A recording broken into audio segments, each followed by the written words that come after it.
السلام علیکم ورحمۃ اللہ وبرکاتہ۔ لاکھوں کروڑوں درود و سلام جناب محمد صلی اللہ علیہ وآلہ وسلم اور ان کے پیارے گھرانے پر۔ جیسے کہ میں نے اپنے پچھلے کلپ میں کہا تھا کہ میں جناب حسین رضی اللہ عنہ و علیہ السلام کے اوپر ایک مکمل کلپ ریکارڈ کراؤں گا، لیکن اصل میں چینل میرا نیا ہے تو اس وجہ سے میں موضوع تو جناب حسین پر بہت طویل ہے، تو اس لیے میں نے چینل نیا ہے، اس لیے میں نے کہا کوشش کروں گا میں فوکس جو ہے بالکل خلاصہ کروں گا۔ اگر اس کے بعد اگر مجھے اس چیز کی آپ لوگوں کی طرف سے پذیرائی ملی تو میں ضرور اس کے اوپر ایک مکمل لیکچر ریکارڈ کروں گا انشاءاللہ تعالیٰ، ایک بہت بڑا طوالت والا۔ ابھی اس کو میں مختصر کرنے کی کوشش کروں گا، اس میں ایک دو فضیلتوں کا ذکر کروں گا، جیسے جناب محمد صلی اللہ علیہ وآلہ وسلم نے فرمایا حسن و حسین جنت کے نوجوانوں کے سردار ہیں۔ اور اس چیز میں ایک بات میں کلیئر کر دوں کہ یہ کوئی نسبت کی وجہ سے نہیں دیا گیا ان کو ٹائٹل، کیونکہ حدیث کا پیچھے سیاق و سباق یہی ہے کہ انہوں نے بتایا کہ اس کا مفہوم یہی ہے کہ آج ایک ایسا فرشتہ ہے جو آج تک نہیں اترا زمین پر، اس نے مجھے بتایا کہ حسن و حسین جنتی نوجوانوں کے سردار ہیں۔ تو یہ کوئی نسبت کی وجہ سے انہیں ٹائٹل نہیں دیا گیا، کیونکہ اگر نسبت کی وجہ سے ہوتا تو وہ حدیث ہمارے سامنے ہے کہ جب محمد صلی اللہ علیہ وآلہ وسلم جناب فاطمہ سلام اللہ علیہ کو کہہ رہے ہیں کہ اے میری بیٹی فاطمہ، دنیا کے مال میں سے جو کچھ مجھ سے لینا ہے لے لو، اگر قیامت والے دن اللہ نے تمہیں تمہارے اعمال کے سبب پکڑ لیا تو میں تمہارے کسی کام نہیں ہوں گا۔ تو یہ نسبت کی وجہ سے نہیں جنتی نوجوانوں کا ٹائٹل ملا انہیں، جو 5-6 سال کی عمر میں انہیں جنتی نوجوانوں کا ٹائٹل مل گیا، تو اللہ پاک نے ان سے کوئی نہ کوئی ایسی قربانی لینی تھی جس کی وجہ سے انہیں ٹائٹل ملا۔ یہ ان کی جناب حسین کی قربانی کو جسٹیفائی کر رہی ہے، ان کے ٹائٹل کو جسٹیفائی کر رہی ہے، ان کی یہ قربانی جو انہوں نے دی ہے۔ تو اس معاملے میں جناب حسین علیہ السلام کی تو بہت زیادہ فضیلتیں، میں نے کہا وہ بہت طوالت والا کلپ ہو جائے گا، میں اس کا تمہید مانتا ہوں۔ جیسے میں نے پہلے کہا کہ اللہ پاک نے انسان کو اپنی خلافت کے لیے پیدا کیا، جو فرشتوں اور اللہ کا شروع میں مکالمہ ہے، تو انہوں نے اپنی خلافت کے لیے، خلافت ارضی کے لیے جناب آدم علیہ السلام کو پیدا کیا، تو مختلف انبیاء آتے رہے اور اپنی تعلیمات دیتے رہے، تو جو خلافت کا کلائمیکس آیا وہ شریعت محمدی صلی اللہ علیہ وآلہ وسلم میں اپنے عروج پہ پہنچا، اور مدینہ کی ریاست میں جناب محمد صلی اللہ علیہ وآلہ وسلم نے اللہ تعالیٰ کی اصل خلافت کو اسٹیبلش کر کے دکھایا کہ یہ خلافت ہے جو اصل خلیفہ انسان کو بنایا گیا تھا وہ اس سسٹم کے تحت بنایا گیا تھا، اور اللہ کی شریعت اس طرح نافذ ہوگی۔ تو جناب آگے خلفائے راشدین نے بھی اسی خلافت کو آگے اسی سلسلے کو شروع کیا۔ اس خلافت کا بیسک مقصد ہی یہی تھا کہ تمام حاکمیت اللہ کی ہوگی،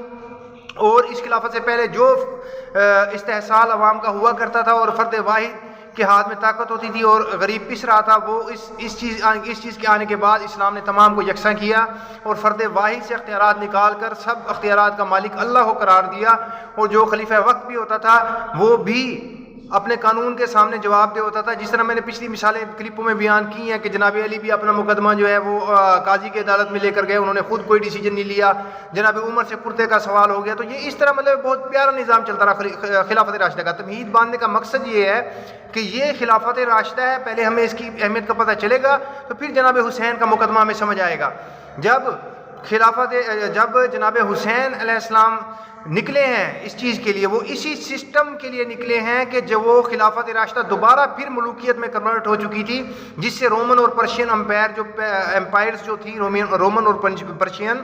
وہ جو صدیوں سے عوام کا استحصال کر رہی تھیں، اور اسلام کی برکت کی وجہ سے انہیں چھٹکارا ملا اس استحصال سے، لیکن صرف وہ 30 سال تک رہ سکا۔ اس کے بعد دوبارہ وہی تلوار کے زور پر ملوکیت مسلط ہونا شروع ہوئی اور دوبارہ عوام کا استحصال ہونا شروع ہو گیا۔ جناب حسین اس استحصال کے خلاف نکلے تھے۔ اگر جناب حسین بھی اس استحصال کو یا اس نظام کو قبول کر لیتے ملوکیت کو تو آج امت کو یہ پلی مل جاتی کہ کوئی بات نہیں، ملوکیت بھی ٹھیک ہے۔ آج بھی اگر امت ملوکیت کو غلط کہہ رہی ہے اور محدثین نے خلافت راشدہ کو خلافت راشدہ ہی کہا ہے اور ملوکیت کو ملوکیت کہا ہے، تو وہ جناب حسین کی قربانی ہے۔ وہ انہوں نے ایک لائن کھینچی ہے، لکیر کھینچی ہے کہ یہ جو خلافت اور ملوکیت کا نظام ہے اس میں یہ فرق ہے۔ تو جناب حسین کی قربانی یہیں سے ہم اس کی اہمیت کا اندازہ کر سکتے ہیں ہم کہ جب اس وقت سسٹم میں اتنا بگاڑ آ چکا تھا کہ جناب حسین کو لازمی اس کے لیے کھڑا ہونا تھا۔ اور سب سے جو مجھے دکھ ہوتا ہے اپنے اہل تشیع بھائیوں کے لیے کہ بھئی یہ اہل تشیع حضرات ہمارے جو بھائی ہیں یہ جناب حسین کو زیادہ مظلوم بنا کر پیش کرتے ہیں۔ ٹھیک ہے، ایک حساب سے جناب حسین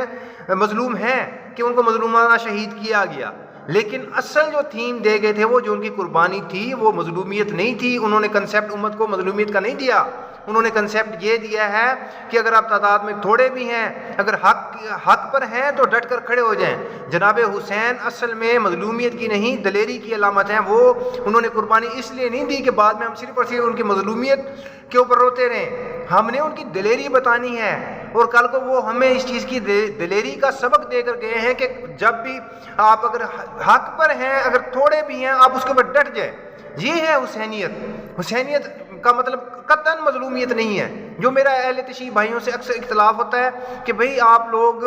جناب حسین کا یہ اسپیکٹ، یہ پہلو جو ہے یہ زیادہ مظلومیت والا رکھتے ہو، جبکہ حالانکہ آپ کو یہ رکھنا چاہیے ان کی قربانی کا کہ وہ دلیری کی علامت ہے، نہ کہ مظلومیت کی علامت ہے۔ اور دلیری وہی اتنی دلیری کہ 3 بر اعظموں پر محیط ملوکیت کے اوپر کلمہ حق بلند کیا، انتہائی قلیل تعداد میں ہونے کے باوجود بھی، اور وہ دلیری انہوں نے دکھائی۔ اور دیکھیں اسی سیاق و سباق کے حساب سے میں تھوڑی سی احادیث صحیح مسلم سے کوٹ کر دیتا ہوں، 6225 سے 6228 تک آ رہی ہیں، غدیر خم کی حدیث ہے۔ اس میں جناب اس کا مفہوم بیان کر دیتا ہوں کہ اس وقت جب مکہ سے مدینہ آ رہے تھے، خطبہ حجۃ الوداع کے بعد کی بات ہے، خطبہ تو مکہ سے مدینہ آتے ہوئے غدیر خم نامی گاؤں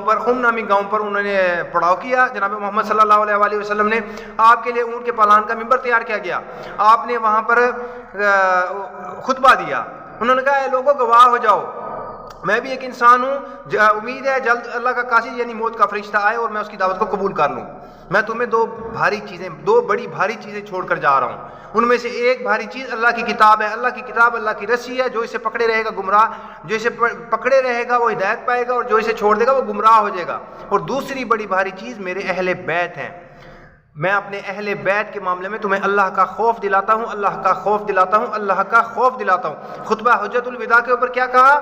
2 چیزیں چھوڑ کر جا رہا ہوں، قرآن اور سنت، انہیں پکڑنے کی ہمیں کہا۔ جبکہ آگے غدیر خم پر آ کر انہوں نے کہا کہ 2 بھاری چیزیں چھوڑ کر جا رہا ہوں، ایک قرآن جو اللہ کی رسی ہے، اور دوسرا اہل بیت، اور اہل بیت کے بارے میں ڈرنے کا کہا۔ قرآن کو پکڑنے کا کہا اور اہل بیت کے بارے میں ہمیں ڈرایا، اور امت نے دونوں کام الٹ کیے، نہ ہی قرآن کو پکڑا اور نہ ہی اہل بیت کو چھوڑا۔ تو یہ اسپیکٹ جو سامنے آیا یہ انتہائی دردناک تھا۔ اس وقت یہ دیکھ لیں کہ اس وہاں خطبہ حجۃ الوداع جو دیا، انہوں نے وہاں پر بھی دے سکتے تھے یہ خطبہ نبی صلی اللہ علیہ وآلہ وسلم، لیکن نہیں دیا انہوں نے۔ اس کی وجہ یہ تھی کہ جب محمد صلی اللہ علیہ وآلہ وسلم مدینہ واپس آ رہے تھے مکہ سے، تو اس وقت جو بچے تھے غدیر خم گاؤں پر بندے، وہ اہل شام اور اہل مدینہ بچے تھے، اور اہل شام اور اہل مدینہ کے ساتھ ہی آگے سارے معاملات ہوئے ہیں۔ آپ دیکھ لیں کربلا میں مظلومانہ طور پر جو شہید کیا ہے جناب حسین علیہ السلام کو، تو وہ اہل شام نے کیا ہے، تو مدینہ والوں نے اس کے بعد ان کی بیعت بھی توڑی ہے، اور یہی پلی تھی، انہی احادیث کی پلی کی وجہ سے آج تک محدثین جو ہیں وہ خلافت راشدہ اور ملوکیت میں فرق اس کو نکالتے آئے ہیں۔ اور میں وہی کہہ رہا ہوں کہ موضوع بہت زیادہ طوالت کا ہے، کم از کم جس صرف جناب حسین یا اہل البیت کے اوپر بھی رکھیں تو کم از کم گھنٹے سوا گھنٹے کا یہ موضوع ہے، لیکن چینل ابھی میرا نیا ہے، تو ابھی فی الحال تو میں اسی چھوٹے کلپ کے اوپر قناعت کرتا ہوں۔ تو اگر آپ کی طرف سے پذیرائی ملی تو میں ضرور اپنا نالج شیئر کروں گا، اور آپ کو تمام صحابہ کے فضائل، ایک صحابہ کے فضائل، اہل البیت کے فضائل اور تمام فضائل کے بارے میں انشاءاللہ تعالی میں آپ کو بتاؤں گا، اور انشاءاللہ آپ کو انفارمیٹیو ویڈیوز ملتی رہیں گی انشاءاللہ العزیز۔ اپنا خیال رکھیے گا، اور دین کے بارے میں نا اپنے آپ کو تھوڑا سا ٹائم نکالیں، جہاں ہم دنیا داری کے لیے ٹائم نکالتے ہیں وہاں دین کے لیے بھی آپ ٹائم نکالیں، یہ ہمارے لیے لازمی ہے، ٹھیک ہے؟ تو دعاؤں میں یاد رکھیں، یا فی امان اللہ۔